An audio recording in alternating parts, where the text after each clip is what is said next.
Welcome back to month 2 of our Steel Legion project, where we're committing to completing at least one unit every month until the regiment stands fully assembled for war. Those of you who watched the last episode will recognise our first Leman Russ and our priest character. This month, I decided to add a second Leman Russ. The idea here is that I wanted to bump up the points as quickly as we can so that we can start getting the minis on the table, but without having to paint a horde of infantry.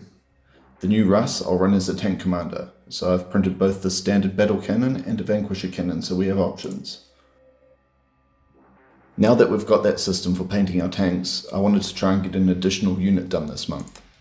We're going to need plenty of chimeras if we're going down the mechanised infantry route. So we got one of those out of the way.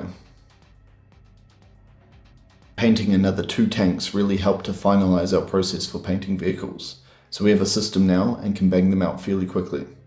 You can see we've used the exact same scheme as the first tank, just with some extra track armour and stowage options for the tank commander.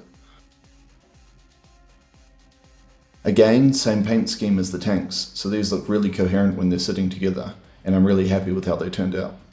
I even remembered to paint all the lenses on these 2 tanks, so that's an improvement from last month.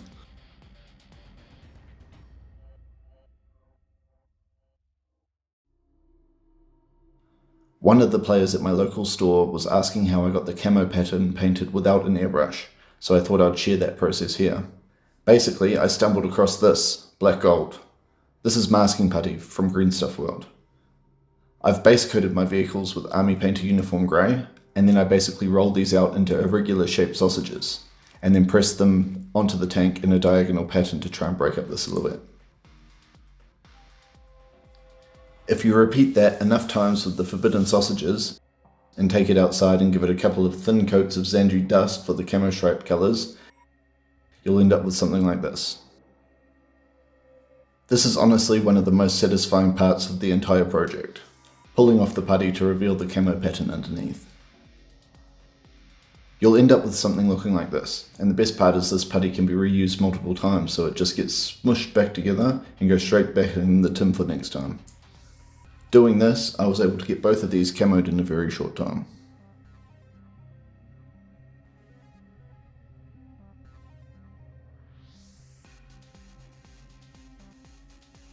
We made such good progress with those tanks this month that I went ahead and printed off a couple of infantry squads that'll be the goal for next month.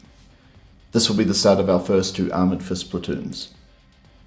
Each of the squads contain a sergeant with a chainsword and plasma pistol, a medic, a voxcaster, and 2 melter guns.